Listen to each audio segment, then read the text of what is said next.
Baie welkom by hierdie week se Bybelstudie. Ek gaan weer eens nie die teks lees nie. Ek probeer om hierdie video's eintlik so kort as moontlik te hou. Eintlik net om aanvulling te gee oor die gedeelte, 'n bietjie agtergrond te deel oor wat hier aangaan en so aan. So ek wil jou eintlik uitnooi, pause die video of kom dalk later terug na hom toe. Lees eers die Bybel verhaal self. Markus 4 vers 35 tot 41. Markus 4 vers 35 tot 41. Die bekende verhaal waar Jesus die storm stil maak. En terwyl jy lees, hou 'n notaboekie by jou met 'n pen of 'n papier. Skryf neer watter gedagtes by jou opkom, watter vrae by jou opkom. Skryf neer hoe jy voel oor dit wat gebeur in die gedeelte. En as jy enige vrae het, onsekerhede het of dinge waaroor jy wonder, kan jy vir my e-pos skryf vir WhatsApp en dan kan ons daaroor gesels. Of ek sal dit selfs aanspreek in die volgende Bybelstudie video wat ek opneem. Ek het nie enigiets ontvang van die laaste gedeelte nie. Maar ja, kom ons val in by Markus 4 vers 35 tot by vers 41. So waar ons is.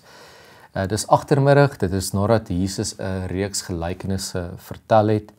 En hierdie groepering van gelykenisse wat hy vertel het, staan bekend as die koninkryksgelykenisse waar Jesus vertel het oor die koninkryk van God. Nou wat hier volg is nie los van dit nie. Dit is eintlik deel van dit wat Jesus geleer het oor die koninkryk, wat eintlik maar net uitbrei daarop. So wat ons hiervan lees, die stilmaak van die storm, dit is net 'n verdere openbaring van hierdie reeks gelykenisse wat Jesus hier openbaar het. En dit kan ons sien aan die vraag wat Jesus vir die disippels vra, maar hoekom twyfel julle na alles wat ek nou net gesê het, wat ek nou net geleer het? Met ander woorde dat hierdie wat hier gebeur is deel van daai openbaring van die koninkryk. Nou Jesus sê kom ons gaan na die ander kant toe. Nou dit is die oostelike kuslyn van die see van Galilea, die area van die Decapolis. Dit is 'n groepering van Hellenistiese Griekssprekende stede. So met ander woorde, hulle was hierso aan die een kant waar hulle was dit meer in Kapernaum 'n Joodse gemeenskap gewees. En hierso gaan hulle na die oorkant toe, die Decapolis, die oostelike kant, Hellenistiese Grieksprekende stede, so groepering van Grieksprekende stede gewees. Nou hierdie oorgang van die een kant na die ander kant, soos ons gesê het, hierdie alles gaan oor die openbaring van die koninkryk. Dit het 'n missionale betekenis. Dit sê vir ons dat hierdie westelike kant wat die Joodse kant is, van die see van Galilea, en die oostelike kant, die Grieksprekende kant, beklemtoon die uitbreiding van God se koninkryk na alle nasies toe. Met ander woorde, dit is nie eksklusief tot die Jode en net die Jode wat toegang het tot die koninkryk van God nie, maar dit is al die nasies. Almal is hierby ingesluit en hierdie beweging beklemtoon dit. Ons sien eintlik hierna ook 'n klomp wonderwerke wat verrig word in albei gebiede.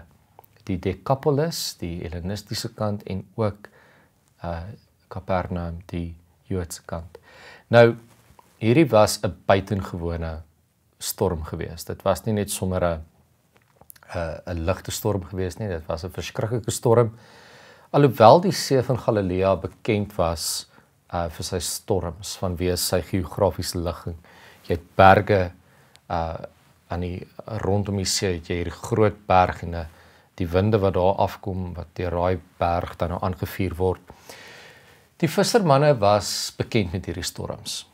Hulle het geweet die see van Galilea kry gereeld storms. Jesus se disippels was ervare vissermanne gewees. So die feit dat hulle uitfreek oor hierdie storm, beteken dit was iets buitengewoon.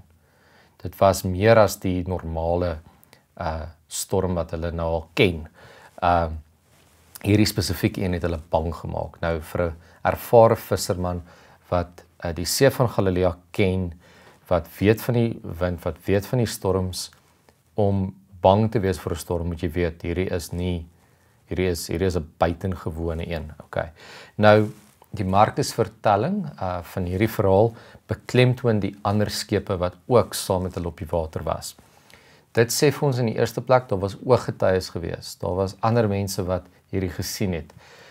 Dit is nie net iets wat die disippels of Jesus opgemaak het nie. Dit is nie net die feit dat daar ander skepe is, ander bote is wat hierdie gesien het, wat hierdie van gaan vertel het. Markus sit daai detail vir ons in, dat ons nie moet dink hierdie is sommer net iets wat opgemaak is nie. Daar is ander mense wat daar was wat dit gesien het, wat ooggetuies was. Party van die kommentare gaan ook so ver as om te sê, maar die ander skepe wat saam met die disippels was, is 'n verdere beklemtoning van die universele karakter van God se koninkryk, dat dit uitbrei na ander mense toe.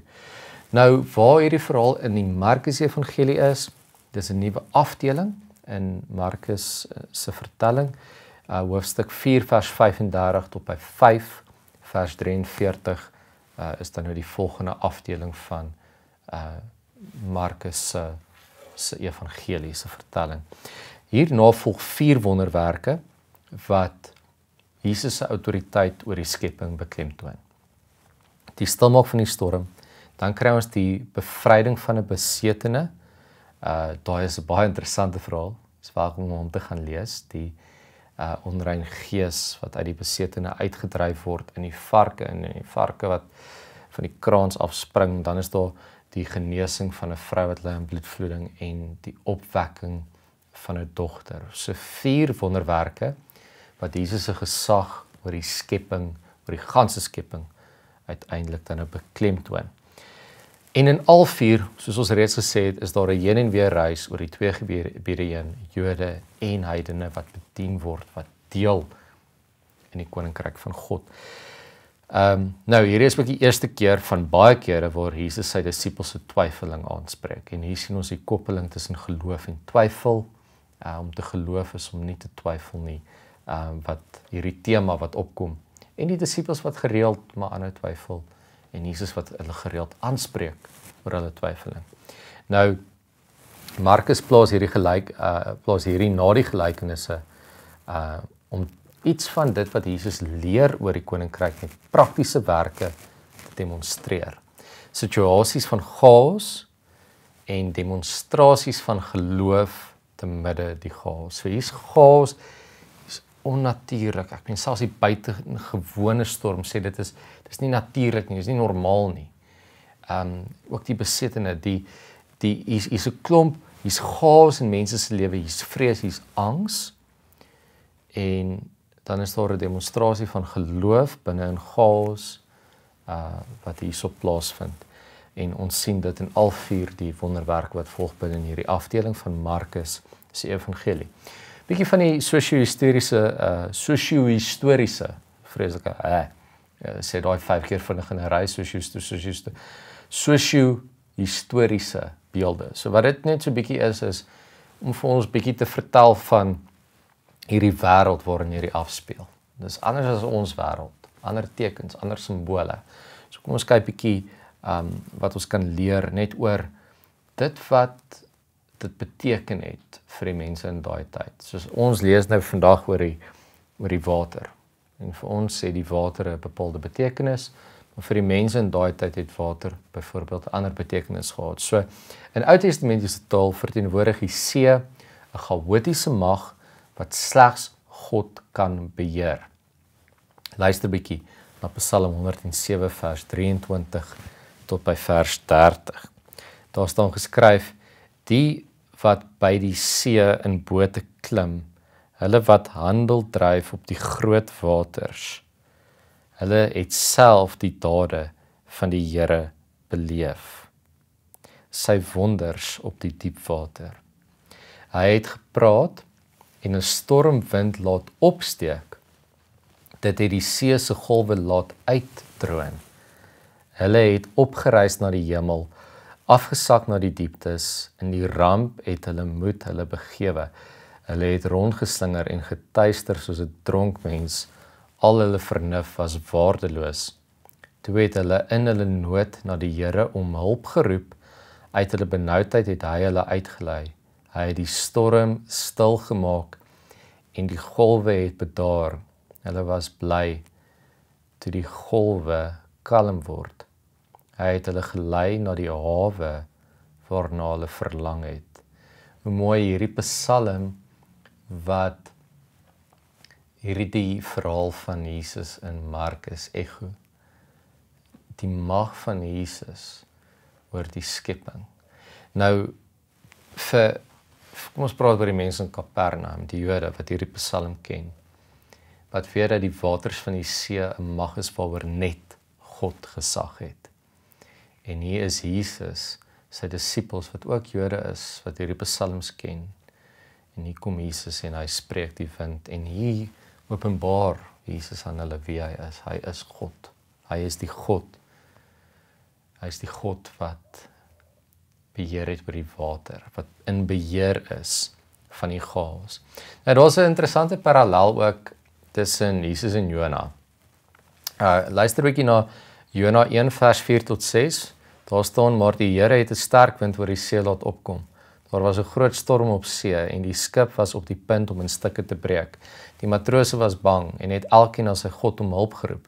Hulle het ook die toerusting wat op die skip was in die see gegooi om hulle vrag ligter te maak. Jona het egter afgegaan na die agterste ry van die skip en daar gaan lê en vas aan die slaap geraak. Die skepskaptein gaan toe na hom en sê vir hom, wat is dit met jou dat jy so vas lê en slaap? Staan op, roep jou God aan, miskien sal die God aan ons dink en sal ons nie ondergaan nie. Nou, net soos wat daar parallelle is tussen hierdie verhaal van Jona en die storm op die see van Galilea, is die kontras net so belangrik.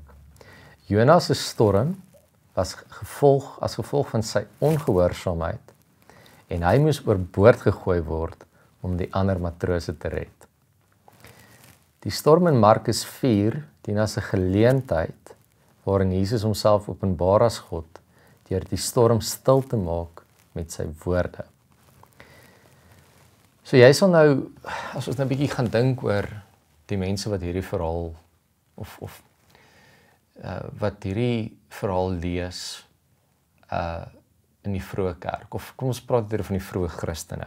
In die eerste of in tweede eeu na Christus is hier 'n klomp gelowiges wat vervolg word vir hulle geloof, wat uitgemoor word, wat moet vlug vir hulle lewens, wat deur storms gaan, wat deur getref word deur magte waaroor hulle nie beheer het nie, en die chaos wat hulle tref.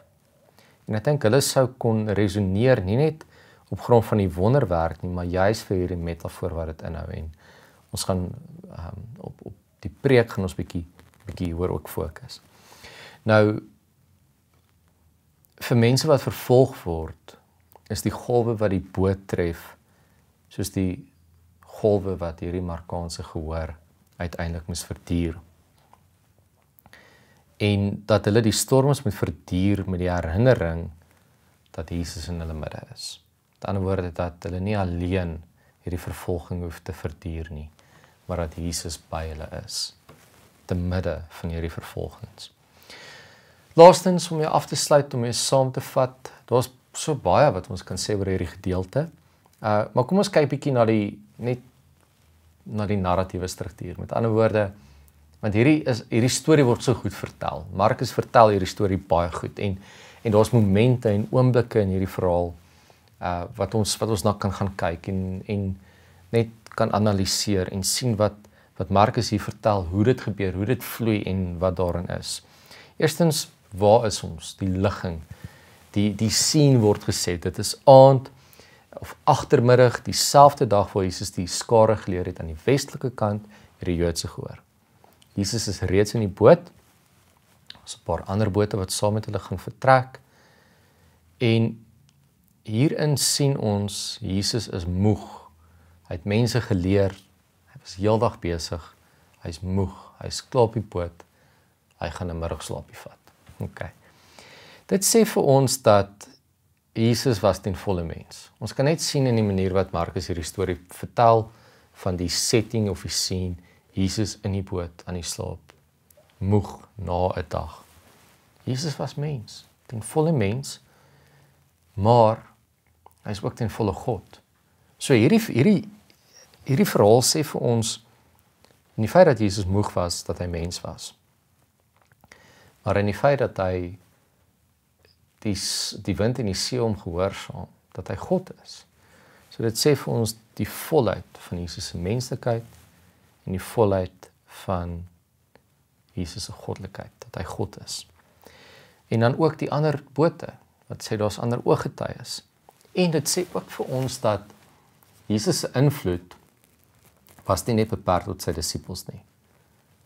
Daar was disippels of volgelinge, mense wat hom gevolg het, letterlik. Dit wat hy geleer het, sy invloed was groter as net sy disippels.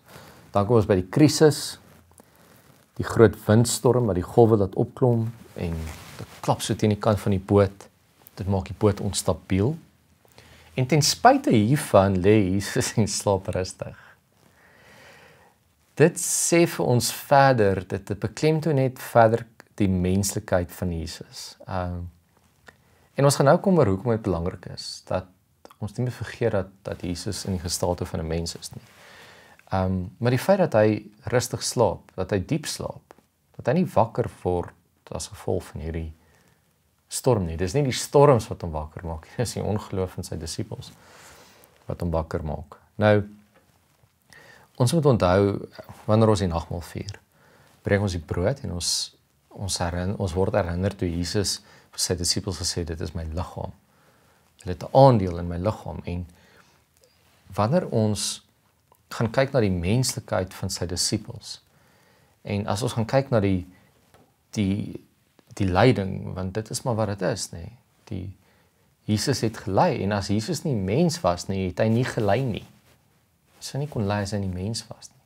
So in ons lyding word ons herinner aan ons verbintenis aan Jesus. Die feit dat hy mens geword het, verbind ons aan hom juis in die storms wanneer ons deur lyding gaan. Okay. Daar's wel 'n radikale verskil tussen Jesus se reaksie en die disippels se reaksie op hierdie chaos. Jesus is nie oorval met vrees nie, hoekom sal hy wees? Maar dan interessant hoe die disippels hom aanspreek.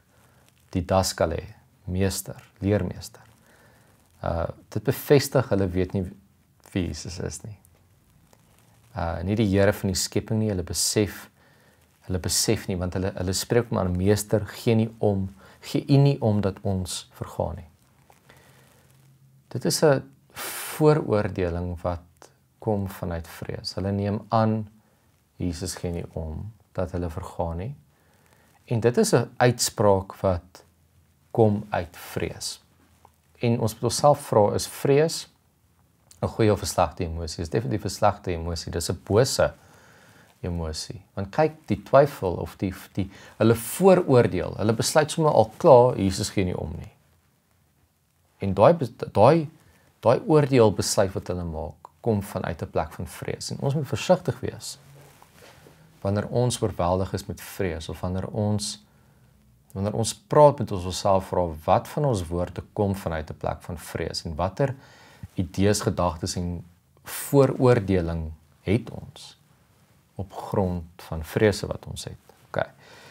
So hierdie vraag wat hulle het, dink ek weerspieël wel ook 'n vraag wat baie gelowiges vra wanneer hulle in krisis is. Hoekom gee God nie om dat ek besig is om te vergaan nie? En ek gaan daai vraag aanspreek in die preek, dis opgeneem, maar ook Sondag tydens die erediens gaan ons praat oor hierdie vraag. Maar hoekom in die eerste plek, wanneer ons deur krisisse gaan, deur storms gaan, voel dit vir ons baie keer asof God nie omgee nie. Hoekom voel dit vir ons so? En wat moet ons doen wanneer ons so voel? Ons gaan daaroor praat in die preek. Die volgende gedeelte van hierdie verhaal, hierdie narratief, is die wonderbaarlike ingryp. Jesus bestraf. Dis interessant, die Griekse woord wat Markus daar gebruik, epitiman. Dis dieselfde woord wat gebruik word wanneer demone uitgedryf word, want hierso openbaar Jesus homself aan die disippels. Hy maak nie die storm stil nie, hy wys vir die disippels wie hy is. Hy maak nie net die storm stil nie, hy wys vir die disippels wie hy is. Daar dieselfde autoriteit waarmee waar dieselfde woord epitiman om 'n onrein gees uit te dryf word gebruik en baie streng aanspreek om te sê met gesag vir die see en vir die wind om stil te word. So in hierdie wonderbaarlike ingryp, die wonderwerk is nie net die see en die wind wat Jesus gehoorsaam nie, dit is Jesus wat homself openbaar as God. Volgende konfronteer Jesus die disippels. Eintlik 'n dubbele vraag daarso. Nie net hoekom is julle bang nie. Hoekom is julle bang? Het julle nie geloof nie? Daai dubbele vraag. Nou, interessant dat die Grieks wat Markus hier gebruik vir vrees is deilos. Okay. Nou, daar's twee woorde vir vrees in Grieks. Daar's phobos en deilos. Nou, phobos ken almal van ons. Al ooit gehoor het fobie, dat jy dalk 'n fobie het vir hoogte, jy het hoogtevrees of 'n of jy dalk ente vrees of jy het miskien ek het arachnofobia. Ek is bang vir spinnekoppe. Nou dit is al vir eintlik 'n regverdige vrees. Okay, dit is 'n natuurlike vrees. Soos in jy is genuinely bang. Wat deilos is meer 'n gebrek aan braafheid of 'n dis so 'n regte lafhartige bangbroek tipe van 'n vrees. Dis nie soos phobos wat 'n kom ons noem hom maar legit vrees is nie. Dit is 'n lafhartig, nê. Ek sal sê dit is soos die verskil tussen om bang te wees, regtig bang te wees vir 'n spinnekop soos om arachnofobie te hê teenoor om bang te wees om in 'n koue swembad in te spring. Okay, so hierdie jy's net 'n coward, hierdie lafhartige deilos. Hoekom is julle so lafhartig? Hoekom is julle so bangbroek hieroor? So dit is hierso sien ons dat Jesus die verbintenis maak tussen vrees en geloof. En hulle vrees is 'n teken, hulle lafhartigheid is 'n teken dat hulle hom nie vertrou nie.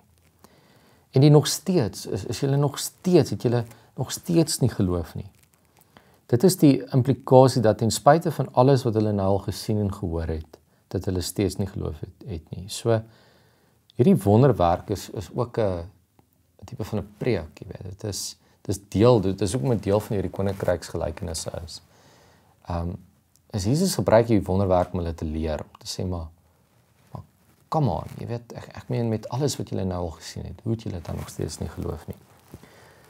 Die disippels, die gedeelte eindig, en hierdie video eindig ook nou met die reaksie van die disippels. Hulle is verbaas, hulle is verstom. En hulle vra, wie is Jesus? Dat selfs die see en die wind hom gehoorsaam. En daai is die belangrikste vraag. 'n Vraag wat ons vandag moet vra, wie is Jesus vir jou? In daai vraag lê, ek dink, die kern van gesonde geloof. En daar praat ek ook in die preek, in die video en ook Sondag. Daai wie is Jesus vraag en die antwoord daarop bepaal jou verhouding met God, jou verwagtinge van God. En dit is die belangrikste vraag wat ons moet vra, is wie is Jesus? En as ons prentjie van God gesond is, en as daai antwoord goed is, dan beteken dit dat die storms ons nie sal oorweldig nie. Want hulle het duidelik nie die regte prentjie gehad van God nie. En daarom het hulle perspektief vas uitgedaag. Maar wie is Jesus? Wie is hierdie leermeester van ons? Dat selfs die wind en die see hom gehoorsaam. En dalk moet iets verander. Dankie dat jy kyk en geseënde week verder. Ons hoop ons sien jou Sondag by die kerk. Andersins is jy welkom om in te skakel by ons aanlyn bediening. Mooi dag verder. Totsiens.